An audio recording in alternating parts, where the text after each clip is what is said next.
Buenas noches, ¿cómo están? Iniciamos las transmisiones de este miércoles 30 de enero. Se nos está acabando enero, se está yendo el año muy rápido, muy veloz. Y aquí estamos con ustedes para estas transmisiones informativas. Mientras pues nos dé la vida, nos dé la información siempre nos va a dar, hay muchísima información en estos días, no solamente de la lucha contra el robo de combustibles o de las declaraciones de López Obrador en sus conferencias de prensa, sino también pues de expedientes y de visitas internacionales, en fin, de todo lo que podamos aquí informarles y comentar. Muchas gracias a quienes se están sumando, a quienes nos están viendo, a Jesús Hidalgo, a José Guillermo Salazar Páez, a María Castro, gracias a los que se están sumando, a Charo Mejía, buenas noches, ¿cómo están? A Víctor Rodríguez, gracias a Pat Castillo que nos está recordando a las gatitas, aquí andan, a Miguelito Hernández, buenas noches, a Miguel Hernández, a César Garnica que nos ve desde León, Guanajuato. Espero que la situación en Guanajuato y sobre todo en Celaya esté más tranquila. A Rosa de los Vientos, gracias, buenas noches. A Salomón Rangel, muchas gracias. A Gerardo Méndez, buenas noches, siempre al pie del cañón, Gerardo, muchas gracias. Teresa Bazán, buenas noches. Berta Garza Cruz, Eduardo, gracias, buenas noches. Estamos aquí para informar qué sucedió el día de hoy. A la locutora Paxa Villamila, mi pariente, debemos ser por ahí. A Silvia Lira, saludos desde Querétaro, muchas gracias. A Alejandro Noriega, gracias. En fin, vamos a entrar a lo que hoy sucedió con la desclasificación y el análisis, nada más y nada menos que de 9,000 hojas, 9,000 hojas, casi tres bibliotecas Salvat o diccionarios Salvat, fueron analizadas por el grupo de Mexicanos contra la Corrupción y la Impunidad, y son las fojas o las declaraciones del caso de Mario Aburto. Para quienes sean menores de 25 años, o quienes sean menores incluso de 30, en marzo de 1994, en Lomas Taurinas, Tijuana, ocurrió uno de los asesinatos políticos determinantes en la vida contemporánea del país, y también uno de los cismas internos en el grupo compacto que había llegado a la presidencia y al poder con Carlos Salinas de Gortari. Asesinaron en Lomas Taurinas el 23 de marzo de 1994 a Luis Donaldo Colosio. Se escribieron muchísimas cosas, se hicieron demasiadas investigaciones, se alteraron algunas pistas. Desde el principio se atrapó a un personaje llamado Mario Aburto, que declaró su culpabilidad, y que luego se atrapó a un segundo tirador. Después quedó la idea de que solo había un tirador en el caso Colosio. Lo que Mexicanos contra la Corrupción, y en especial Raúl Olmos, uno de sus grandes y buenos reporteros, analizaron en este expediente es la secuencia de hechos y dichos de Mario Aburto, en donde él niega que haya sido el asesino solitario. Él niega haber sido el asesino solitario de Luis Donaldo Colosio, y bajo el argumento de que es un asunto de interés general, el grupo, la Organización Mexicanos contra la Corrupción, desclasificó esta información en 9 capítulos y señala, por ejemplo, cómo la novia de Aburto o sus dos primos, quienes en una primera ocasión admitieron que Aburto sabía manejar armas y que lo habían visto practicar, en otra declaración, en una segunda declaración, denunciaron que la policía del caso los amenazó y condicionó para hacer esta declaración. Una vez más empiezan a salir otra vez testimonios de torturas, de presiones y de todas estas técnicas para construir expedientes. Aburto en su primera declaración admitió haber creado un plan para asesinar a Colosio y que actuó en solitario. Después denunció abusos físicos y amenazas por parte de la policía del caso. En otra tercera declaración se retractó y fue golpeado y amenazado por los cuerpos de seguridad. Y lo más morboso de este asunto es que admitió, y está literalmente, una llamada telefónica que tuvo con Carlos Salinas de Gortari, entonces presidente de México, y quizá uno de los principales sospechosos al inicio, pero que bueno, al pasar de los años lo que uno se da cuenta es que Salinas de Gortari ni siquiera controlaba todo lo que él decía controlar, al grado tal de que le asesinaron a su candidato, a su heredero, en fin, hay una serie de elementos en donde difícilmente se puede decir con contundencia que él haya ordenado el asesinato de Colosio. No hay nada que lo confirme. Pero el asunto más delicado, me están diciendo que está un poco bajo el volumen de la transmisión. Vamos a tratar de subirle, cambiar de audífonos y por supuesto de micrófonos.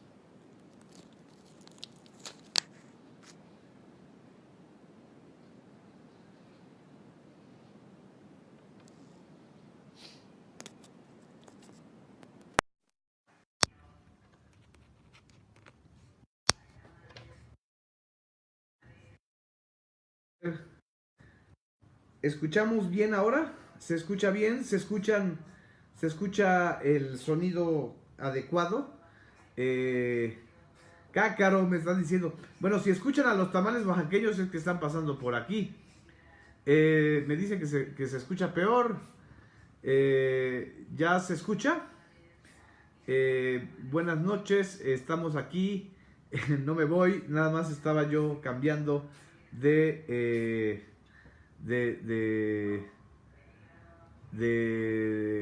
pues de audífonos. Está bien el sonido, estamos bien, qué bueno. Gracias por sus comentarios, gracias por estar aquí monitoreando. Así son estas cosas. Se escucha mucho mejor, qué bueno. Qué bueno, Kafkito también me dice que se escucha mejor. Elena Vega dice, estoy en el asunto de Mario Aburto, del expediente que hoy fue dado a conocer por Mexicanos contra la Corrupción. Y ellos investigaron 9,000 fojas del expediente, o 9,000 hojas, y crearon una serie de documentos en 9 capítulos, en donde hacen revelaciones muy claras de cómo se alteró el expediente de Mario Aburto y que finalmente él no pudo haber sido el asesino solitario de Luis Donaldo Colosio. Lo más morboso de esta revelación es un fragmento de las declaraciones de Mario Aburto, en donde habla de que Salinas, como presidente de la República, le llamó por teléfono y que quería negociar conmigo, dice él, y que lo que el declarante quisiera, el presidente se lo iba a dar. Es decir, si Mario Aburto quería algo, Salinas de Gortari le ofrecía lo que quisiera, pero que el de la voz, es decir, Mario Aburto, tenía que prestarse a declarar que él había sido el asesino solitario, que él dijera que de preferencia había, y que de preferencia dijera que le había pagado un partido político, a lo que el declarante contestó que aunque lo mataran jamás se prestaría a declarar eso. Sería interesante saber si Salinas de Gortari va a hacer alguna declaración o alguna referencia a esto que declaró Mario Aburto en el expediente analizado por Mexicanos contra la Corrupción. Dice, Mario Aburto le contestó a Salinas que aunque lo mataran, jamás se prestaría para hacer una declaración de este tipo, y que a continuación la persona con la que dialogaba, es decir, con Salinas de Gortari, le dio un golpe en el rostro, no más bien el personaje que le estaba pasando el teléfono, y le dijo que quién era él para haber dicho lo anterior. Es una de las partes más delicadas de este expediente de Mario Aburto, que pues hoy prácticamente revivió en todos lados. Está la nota en varios portales, sobre todo está en los portales y en el sitio de Mexicanos en Lucha contra la Corrupción.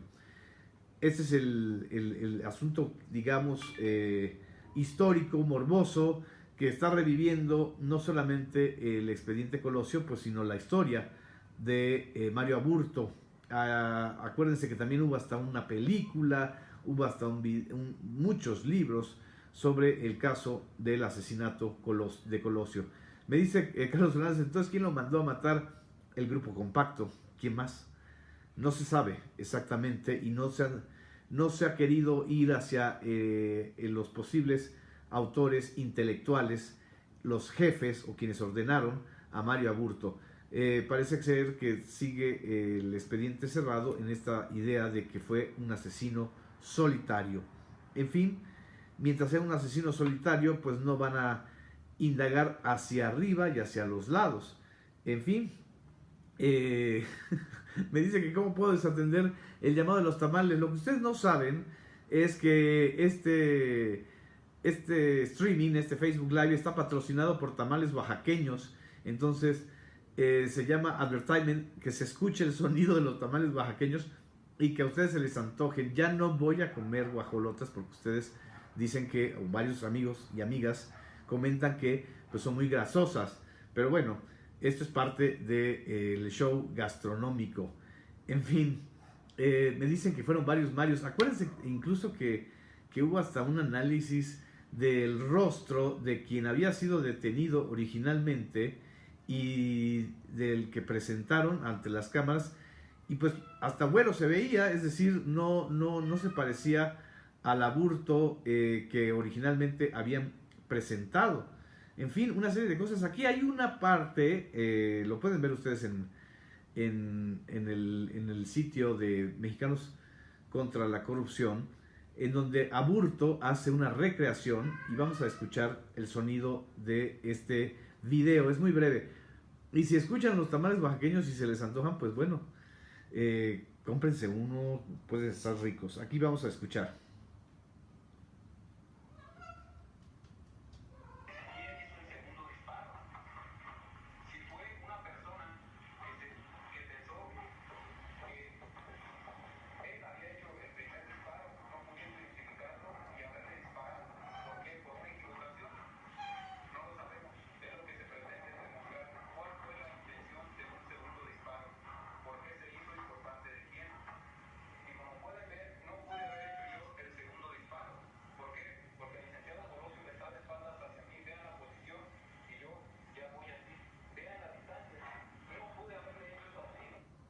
No pude haberle hecho yo el segundo disparo, dijo en esta recreación de los hechos Mario Aburto, que pues también se convirtió en una especie como de showman, ¿no? En fin, ¿por qué Mexicanos en Lucha contra la Corrupción reviven el caso de Colosio? ¿Por qué en estos momentos, por los 25 años? Porque se dio acceso a las 9,000 hojas que... Digo, son preguntas que cualquier periodista o cualquier suspicaz se podría hacer. Esto sería lo interesante. ¿Quién llora? Pues Tomasa, la negrita Tomasa nos está llorando aquí y ahorita seguramente va a aparecer en su trono para que ustedes la vean, porque además ella tiene que vigilarnos. Ella está siempre vigilante. El día de hoy, el primer presidente que se reúne con el presidente mexicano, el presidente español Pedro Sánchez, realizó una visita muy extensa a México, se reunió con el primer mandatario, dieron conferencia conjunta, Pedro Sánchez y Andrés Manuel López Obrador, hablaron obviamente de la posibilidad de una negociación o una iniciativa conjunta. Aquí ya están viendo a Tomasa, ya no llora porque está aquí con ustedes para que la vean. Tomasa, ya saben, ella tiene que estar vigilando nuestras transmisiones. ¿Qué opinas, Tomasa, de lo de Mario Aburto? Ella dice que fue un gato solitario. o que si hay muchos gatos, los gatos no se dejan atrapar. Ella, pues ya sabe, Tomasa tiene su propia visión de la vida y de nosotros mismos, ¿verdad, Tomasita? En fin, que la visita de Pedro Sánchez también incluyó un evento, una celebración en el Colmex, en el Colegio de México, la institución fundada por muchos de los más importantes cerebros, creadores e investigadores y humanistas que llegaron a México con el exilio. Se están cumpliendo 80 años del exilio español en México y en ese marco pues se hizo la ceremonia el día de hoy en el Colegio de México junto con el presidente español Pedro Sánchez, que es del PSOE, es decir, del Partido Socialista Obrero Español, que ya hace mucho tiempo que dejó de ser socialista, pero que de una u otra manera corrió hacia el centro izquierda el gobierno de España después de esa larga y tremendo periodo de Mariano Rajoy, después del gobierno poco afortunado de José Luis Rodríguez Zapatero. Aquí te están mandando saludos, negrita. Saluda, negritita. Y en el marco de este encuentro, el gobierno de México y el gobierno de Venezuela, el gobierno de Uruguay, emitieron un comunicado el día de hoy haciendo un llamado a realizar una conferencia internacional sobre la situación de Venezuela. Leo las partes fundamentales de este comunicado. En virtud de la posición neutral que ambos gobiernos y ambas naciones han adoptado frente a Venezuela, decidieron organizar una conferencia internacional con representantes de los principales países y organismos internacionales que han compartido esta posición. El propósito de la conferencia es sentar las bases para establecer un nuevo mecanismo de diálogo que, con la inclusión de todas las fuerzas venezolanas, coadyuve a devolver la estabilidad y la paz en ese país. Este esfuerzo responde al llamado del secretario general de la ONU, Antonio Guterres, de apostar por el diálogo frente a quienes niegan que exista esa posibilidad. Ambos gobiernos, México y Venezuela y Uruguay, han adoptado una posición de no intervención, a la vez que han externado su preocupación por la situación de los derechos humanos en Venezuela. Por ello, han decidido convocar a un diálogo inclusivo y creíble que solucione la delicada situación que atraviesa nuestros hermanos venezolanos. La conferencia se llevará a cabo el día 7 de febrero, estamos hablando ya del próximo jueves 7 de febrero en Montevideo, Uruguay, y se espera que cuente con la representación de más de 10 países y organismos internacionales. El gobierno de México está listo para trabajar con aquellos miembros de la comunidad internacional que, al igual que Uruguay y la ONU, deseen apostar por la diplomacia. En fin, esta es la posición de los dos gobiernos frente a los intentos de, pues ya de muchas naciones, de reconocimiento de Guaidó y de asimilar ya una situación o una posición en el caso venezolano. En fin, aquí está dicen que les da miedo la manera en que mira nuestra Tomasa, la negra Tomasa, pero ella está vigilante. Dice, ¿cuál es el escenario más cercano a lo que ocurrirá en Venezuela para ti, Genaro? Yo creo que lo más probable es que acuerden ambas fuerzas, las de Maduro y las de Guaidó y la Asamblea Nacional, la realización de un nuevo proceso electoral, y ahí tendrá que convencerse a uno y a otro de esta situación.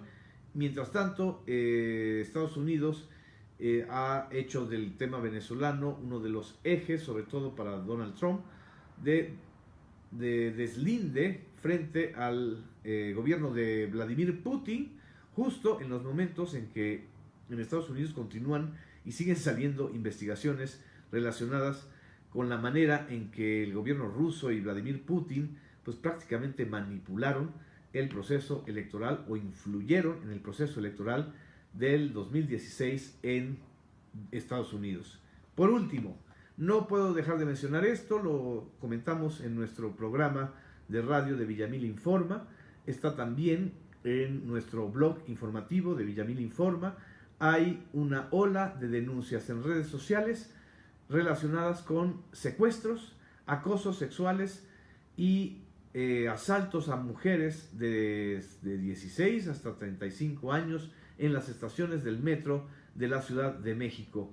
Esto está hablando también de un modus operandi en donde parece que hay grupos de varones que